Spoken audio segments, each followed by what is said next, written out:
সহিহ বুখারী 608 নম্বর হাদিস। আন্না রাসূলুল্লাহ সাল্লাল্লাহু আলাইহি রাসূলুল্লাহ সাল্লাল্লাহু আলাইহি ওয়াসাল্লাম বলেছেন, ওয়াল্লাযী নাফসি বিয়াদিহি, আল্লাহর কসম করে বলছে যার হাতে আমার প্রাণ রয়েছে, লাকাদ হামামতু, আমার মনটা চাইছে, আমরা বিহাতাবিন বা ইউহতাব, লকড়ি কাঠি জমা করার জন্য, কাউকে বলবো যে লকড়ি কাঠি জমা করো আগুন জ্বালাবার জন্য। সুম্মা আমরা বিসসালাত, আর তারপরে আমি মনে করছি যে এই সালাতের একামতের নির্দেশ দেব, আর বলবো যে একজন পড়িয়ে দাও, ফায়ুয়াজ্জান, আজান দিক, আর সুম্মা আমরা রাজুলান, একজনকে বলবো যে তুমি ইমামতি, ফায়াউমুন নাস, তুমি ইমামতি করে দাও, আজকে আমি ইমামতি করব না।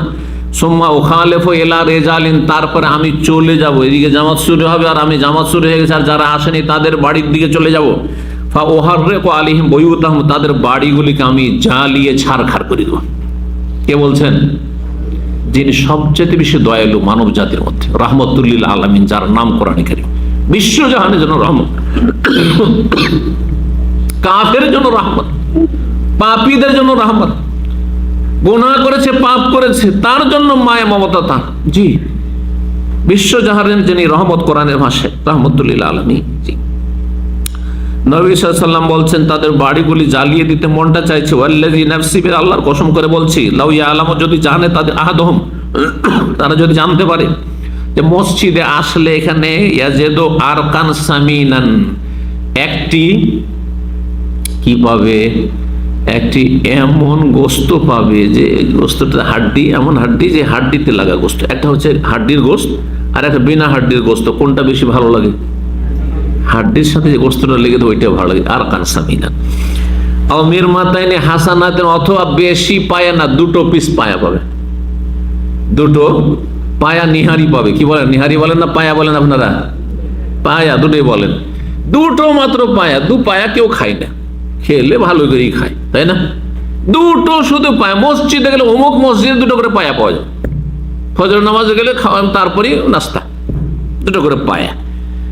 বা এশার নামাজে গেলে পায়া দুটো করে। লা শাহিদাল এশা, অবশ্যই এশাতে আসতো, কারণ মদিনায় তখনকার যুগে লাইট ফাইট ছিল না, যার ফলে অন্ধকার হয়ে যেত। আমরা যখন ছোটকালে ছিলাম, গ্রামে গঞ্জে বাস করতাম, মাগরিব তো পড়তে ভালোই লাগতো, ফজরটা একটু ফর্সা হয়ে যেত, অত ভয় লাগতো না, কিন্তু এশাটা খুবই ভারী লাগতো। ছোট ছেলে ভয় লাগতো, একা তো যেতেই পারতাম না। যখন আমাদের 8-10 বছর 12 বছর বয়স, ওই বয়সগুলোতে কাউকে সাথে নিয়ে যেতে হতো, বড়দের সাথে, তাই না? অন্ধকারে, সাপ বিচ্ছুর দেশ আমাদের দেশ, সাপের দেশ, চোর ডাকাতের দেশ। যে দিন দুপুরে চুরি হয়, মাগরিব পরে চুরি হয়। জি, তো এশায় তারা আসতো। মুনাফিকরা নবী সাল্লাল্লাহু আলাইহি ওয়াসাল্লামের সাথে জামাতে আসতো না, সমস্ত সাহাবীরা আসতেন, শুধু মুনাফিক গুলো আসতো না। 300 সংখ্যা ছিল তাদের। ওই যে ওহদের যুদ্ধে তারা ধোকা দিয়ে বেরিয়ে গেল আসল রাস্তায়, তারপরে বেরিয়ে চলে গেল, যাতে করে মুসলিমরাও তারা মনোবল দুর্বল হয়ে তারা ফিরে চলে যায় আর হেরে যায়। এটি ছিল তাদের অসৎ উদ্দেশ্য। নবী অন্ধ ব্যক্তিকে বলে যে তুমি যদি ফুল নেকি চাও আর আজান শুনতে পাচ্ছ, তাহলে বলছেন যে ফাজিব, তুমি আজানকে ফলো করে মসজিদে এসো। তুমি 27 গুণ আর 25 গুণ নেবে, আর তুমি বাড়িতে পড়বে, অথচ আজান শুনতে পাচ্ছ, তো আজানটা কোন দিকে হচ্ছে একটু ফলো করে চলে এসো। অথচ ওই সাহাবী বলছেন, ইবনে উম্মে মাকতুম, ইয়া রাসূলুল্লাহ, আমাকে নিয়ে আসার মধ্যে টেনে যে কেউ নিয়ে আসবে, হাত ধরে নাই, আমার লাঠি খান ধরে টেনে নিয়ে আসবে কেউ নেই, ইশারাতে চলে আসতো যখন আজান শুনতে পাচ্ছ। জি, সহিহ বুখারী 608 ছিল আগের হাদিসটি, এটি ছিল সহিহ মুসলিমের 1518 নম্বর হাদিস। সর্বশেষ বিষয়, আর এটা দিয়ে শেষ করে দেব 2-4 মিনিটের ভিতরে, সেটা হচ্ছে যদি কেউ নামাজ না পড়ে তার হুকুম কি? আমরা নিজের পক্ষ থেকে বললে আপনাদেরও জুলুম করব, বেনামাজি ভাইদেরও জুলুম করবো, তাই না? নিজের পক্ষ থেকে আমরা বাড়াবাড়ি করে কোনো কথা বলি না, না হলে আমি জালেম হয়ে আল্লাহর কাছে আসামের কাঠগড়ায় হাজির হব।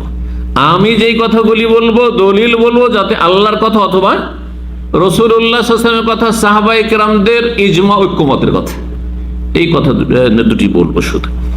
আল্লাহ কোরআনে কারীম সূরা মারইয়ামে বলছেন, আয়াত নম্বর 59, ফাখালাফা মিন বাদিহিম খালফুন আদাউস সালাহ।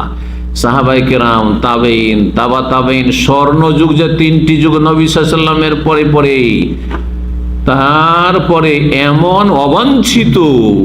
অবাঞ্ছিত লোকেরা আসবে, ফাখালাফা মিন বাদিহিম খালফুন আদাউস সালাতা, যারা নামাজকে বিনষ্ট করবে, বরবাদ করবে, নামাজ নষ্ট করে দেবে।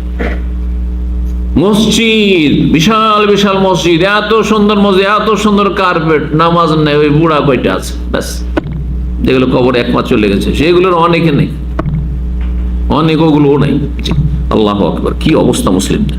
আর মুসলিমেরা কাফেরদের বিজয় চাইছে, মুসলিমরা ইহুদিদেরও বিজয় চাইছে। বেনামাজিকে আল্লাহ বিজয়ী করবেন? হ্যাঁ, কখনো না, কখনো না। এসব স্বপ্ন দেখে লাভ নেই। স্বপ্ন দেখতে হবে আগে আল্লাহকে খুশি করে, আল্লাহ সন্তুষ্টি অর্জনের নামাজ কায়েম করতে হবে। নামাজ কায়েম হইলে আল্লাহর জমিনে মুসলিমদের ক্ষমতা কায়েম হয়ে যাবে। ভালো করে শুনবেন, আল্লাহ তৌফিক দান করুন। জালেম শাসক আসছে, জালেম শাসক, জালেম শাসক, আর ফতোয়াবাজি করছেন, নাস্তিক সরকার, অমুক সরকার, তমুক সরকার। আরে যাবে না, ওর চাইতে খারাপ আসবে যতক্ষণ পর্যন্ত আল্লাহর দিকে না ফিরে, মসজিদের দিকে না ফিরে আসবে না। আগে যেখান থেকে সংশোধন করতে হবে ওখান থেকে সংশোধন করে। তো আল্লাহ বলছেন যে আদাউস সালাত, তার নামাজকে নষ্ট করে পরবর্তীকালে ওয়াত্তাবাউ শাহওয়াত, কেন নামাজ নষ্ট করে পড়বেন না? যেহেতু তারা কুপ্রবৃত্তির অনুসারী, মনের পূজারী। শাহওয়াত মানে মন, কুপ্রবৃত্তি।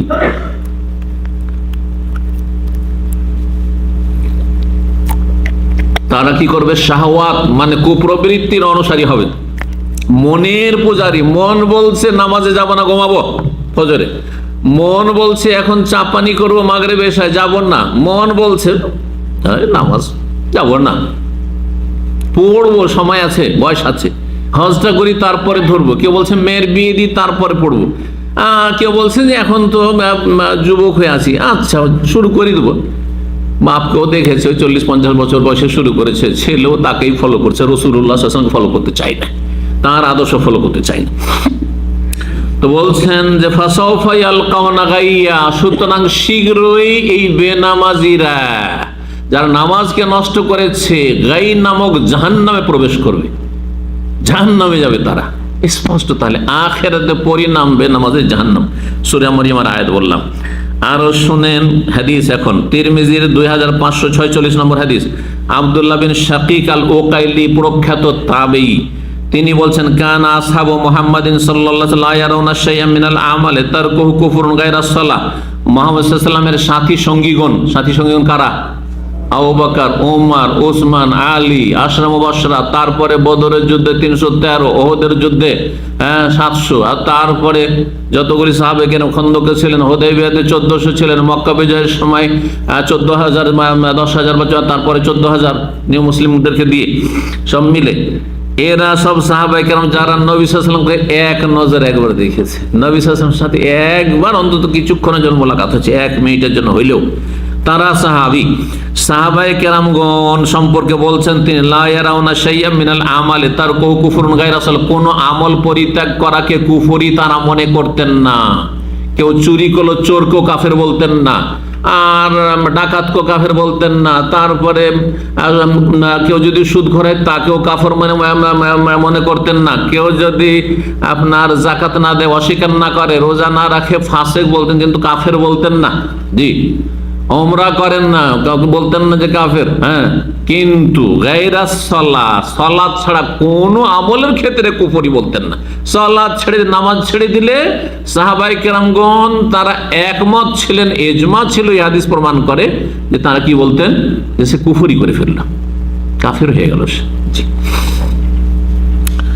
এই হাদিস ছিল। আর একটি হাদিস শুনিয়ে দিয়ে শেষ করে দিচ্ছি, হাদিস সহিহ আগেরটিও। আব্দুল্লাহ বিন বুরাইদা, তার পিতা বুরাইদা ইবনুল হুসাইব রাদিয়াল্লাহু তাআলা আনহু থেকে বর্ণনা করেছেন, তিনি বলেছেন কালা রাসূলুল্লাহ বলেছেন, ইন্নাল আহদাল্লাযী বাইনানা ওয়া বাইনাহুমুস সালাহ, আমাদের মাঝে আর তাদের মাঝে, মানে অমুসলিমদের মাঝে চুক্তি হবে, যদি ইসলাম কবুল করতে চায়, কেউ কালেমা পড়তে আসছে, চুক্তি হবে as-সালাত, নামাজের।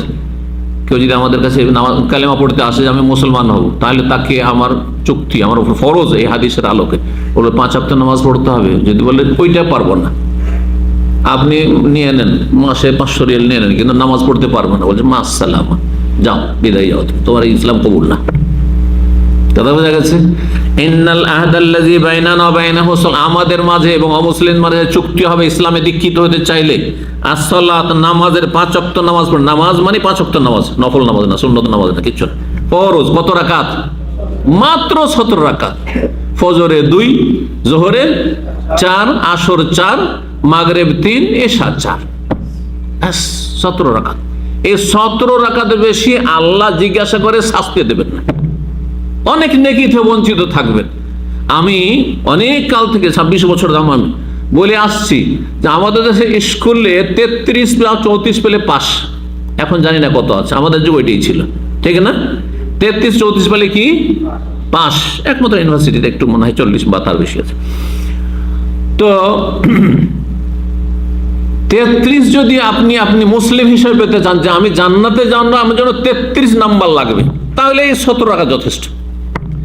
আর যদি বলেন না আমাকে সেকেন্ড ডিভিশন 60-70 আনতে হবে, তাহলে আপনাকে দিনে রাতে 10-12 রাকাত সুন্নাত পড়তে হবে। যদি বলেন না আমি 80-র ওপর 90 এক্সেলেন্ট হতে চাই, ফার্স্ট ডিভিশন হতে চাই, তাহলে তার সাথে তাহাজ্জুদ পড়েন, সালাতুদ দুহাও পড়েন, বেশি পড়েন, আর কোয়ালিটি সুন্দর করেন, শুধু সংখ্যা বাড়াইলে হবে না। তাহলে তখন আপনি 90-100 যা চান তাই পাবেন, যদি কোয়ালিটিও সুন্দর হয়। যেমন পরীক্ষা আমরা লিখে যার যেমন লিখা আর ভঙ্গিমা সেই হিসাবে কারো নম্বর কেটেছে, কখনো কেটেছে, কখনো কাটেনি। তো বলছে মান তারা কাহা, যেই ব্যক্তি সালাত ছেড়ে দেবে। নবী সাল্লাল্লাহু আলাইহি ওয়াসাল্লাম জানতেন ফাসাকা ভাষাটি, ফাসাকা মানে পাপিষ্ট হয়ে যায়, গুনাহগার হয়ে যায়, বোঝা গেছে? আসা মানে নাফরমান হয়ে যায়, অন্য ক্ষেত্রে ব্যবহার করেছেন, কিন্তু এখানে বলছেন ফাকাদ কাফারা, সে কাফের হয়ে গেল। কি হয়ে গেল? আল্লাহু আকবার, কাফের হয়ে গেল। আমি বলছি, কে বলছেন? যিনি এত মায়া করতেন, আমরা কল্পনা করতে পারি না ওই মায়ের কথা, আমাদের দ্বারা সম্ভবই না, তার ধারে কাছে যাওয়া সম্ভব না, সাহাবীর দ্বারা সম্ভব না। সাহাবী এসে বলছেন ইয়া রাসূলুল্লাহ এত খারাপ, ইবনে উবাই মুনাফিক, এত সারা জীবন দুশমনি করলো, আর ওকে আপনি জামা দিবেন শেষখানে, আর ওর জন্য দোয়া করতে আপনি তার কবর কাছে যাচ্ছেন, নবী সাল্লাল্লাহু আলাইহি ওয়াসাল্লামকে টানছেন ধরে। বলছে আরে ছাড়ো ছাড়ো, আল্লাহ যদি আমাকে বলে যে 70 বার 71 বার 100 বার দোয়া করলে আমি মাফ করে দেবো, তাও করবো আমি। আল্লাহ আয়াত নাযিল করে দিলেন ইন তাস্তাগফির লাহুম 70 মাররাতান ফালা ইয়াগফিরুল্লাহু লাহুম। এই মুনাফিক কাফেরের জন্য যদি 70 বার করেও হে নবী তুমি আমার কাছে ইস্তেগফার করো, আল্লাহ তুমি ইবনে উবাই মুনাফিককে মাফ করে দাও, এই কাফের নাস্তিককে মাফ করে দাও, এই মাজার পূজারীকে মাফ করে দাও, এই মুশরিককে মাফ করে দাও, ঈমান ভঙ্গকারী জাদুকরকে মাফ করে দাও, ফালা ইয়াগফিরুল, কখন আল্লাহ মাফ করবেন না? জি, তো নবী সাল্লাল্লাহু আলাইহি ওয়াসাল্লাম বলেন ফাকাদ কাফারা, সে কাফের হয়ে গেল। আল্লাহ হেফাজত। মুসনাদ আহমদের হাদিস, তিরমিজির হাদিস, নাসাইতে রয়েছে, ইবনে হিব্বান মুসনাদ হাকিমে রয়েছে, হাদিসটি সহিহুল জামেতে 4143 নম্বর হাদিস। একটি আয়াত দিয়ে শেষ করছি, সূরা রুমের আয়াত নম্বর 31। আয়াতটিও স্পষ্ট করে যে নামাজ না পড়লে ইসলাম থাকে না, নামাজ না পড়লে 5 ওয়াক্ত যদি না পড়ে ইসলাম থাকে না। ওয়াকিমুস সালাতা, নামাজ তোমরা কায়েম করো হে মুসলিম, ওয়ালা তাকুনু মিনাল মুশরিকিন, মুশরিকদের দলে ভর্তি হয়ে যেও না, ওয়ালা তাকুনু মিনাল মুশরিকিন, মুশরিকদের অন্তর্ভুক্ত, মিনাল তাদের মধ্যেকার হয়ে যেও না। নামাজ পড়লে মুসলিম, আর যদি নামাজ না পড়ো তো মুশরিকদের দলভুক্ত হয়ে তাদের সাথে হাসর হবে। এই জন্য একটি হাদিসে রয়েছে যে কিয়ামতের দিনে হাসর হবে কার সাথে? ওয়াকানা ইয়াউমাল কিয়ামাতে মা কারুনা ফিরআউনা ওয়া হামানা ওয়া উবাই ইবনে খালাফ। বেনামাজির হাসর হবে কিয়ামতের দিনে কারুনের সাথে, ফেরাউনের সাথে, হামান যে প্রধানমন্ত্রী, আর কারণ সেই যুগের ধনকুব, জি ধনকুব, এদের সাথে উবাই ইবনে খালাফ, মক্কার বড় একজন কাফের নেতা, যে নবী সাল্লাল্লাহু আলাইহি ওয়াসাল্লামকে সরাসরি মারতে এসেছিল অস্ত্র নিয়ে, ওর সাথে হাসর হবে। নবী সাল্লাল্লাহু আলাইহি ওয়াসাল্লাম বলেছেন বেনামাজিদের। আল্লাহ বুঝার তৌফিক দান করুন। আবার স্মরণ করিয়ে দিচ্ছি, ওয়ালা তামুতুন্না ইল্লা ওয়া আনতুম মুসলিমুন, আপনারা মুসলিম না হয়ে মরবেন না। আর মুসলিম হয়ে থাকতে হয়, মাজারেও যাবেন না, দরগাতে যাবেন না, দুর্গাতে যাবেন না, পীরকেও সেজদা করে, জিন্দাকেও সেজদা করে, মুর্দাকেও সেজদা করবেন না, একমাত্র আল্লাহকে সেজদা করে 5 ওয়াক্ত নামাজের মাধ্যমে আল্লাহ যেন কবুল করেন, ইসলামকে রক্ষা করার তৌফিক দান করেন, ঈমানকে রক্ষা করার তৌফিক দান করেন। আল্লাহ রাব্বুল আলামিন নেক আমল যেন কবুল করেন, গুনাহ খাতা অতীতে যা হয়েছে আল্লাহ মাফ করেন। এখানে আলোচনা শেষ করছি। আর আমাদের ভাই আব্দুল কাদের, আপনারা জানেন তাকে, এই সামনে পিছনে দাঁড়িয়ে আছেন, উনি আজকে আপনাদের জন্য মাশাআল্লাহ ওনার সন্তান হয়েছে। তো আজকে 7ম দিন, আর 7ম দিন আমাদের দর্শ। তো আমি বললাম যে 7ম দিনই হয়ে যাক। তো উনি বললেন যে না, আমি একবারে দুটোই আকিকে এইখানে ইসলামী সেন্টারে দেবো, আমাদের ভাইয়েরা এখানে আসবেন, এসে তারা সবাই খাওয়া দাওয়া করবেন। তো আজকে আপনাদের জন্য খাওয়া দাওয়ার ব্যবস্থা রয়েছে। আকিকার দোয়া করেন আল্লাহ রাব্বুল তার রুজিতে যেন বরকত দান করেন, এবং তার যে সন্তান তাকে যেন আল্লাহ নেক হায়াত দান করেন, বাচ্চা এবং বাচ্চার মাকে আল্লাহ সুস্থ রাখেন এবং আল্লাহ রাব্বুল আলামিন তাদেরকে দ্বীনের উপর প্রতিষ্ঠিত রাখেন এবং আল্লাহ রাব্বুল নেক জীবন গড়ার তৌফিক দান করেন, ঈমানি ইসলামী প্রতিপালন আল্লাহ তৌফিক দান করেন। তার সাথে আপনাদের সকলের জন্য দোয়া করি, আল্লাহ আপনাদের সকলকে নেক হায়াত দান করেন, রুজিতে বরকত দান করেন, বালা মুসিবত দূর করে দেন। আল্লাহ জান্নাতের পথে আল্লাহ চলার সবসময় তৌফিক দান করেন, জাহান্নামের আযাব থেকে রক্ষা করেন, দুনিয়ার আযাব শাস্তি থেকে, বালা মুসিবত দুর্যোগ থেকে আল্লাহ হেফাজত করেন, সমস্ত বিপদ আপদ অনিষ্ট থেকে আল্লাহ হেফাজত রাখেন। ওয়া সাল্লাল্লাহু সাল্লাম আলা নবিয়ানা মুহাম্মদ ওয়া আলা আলিহি ওয়া সাহবিহি আজমাইন।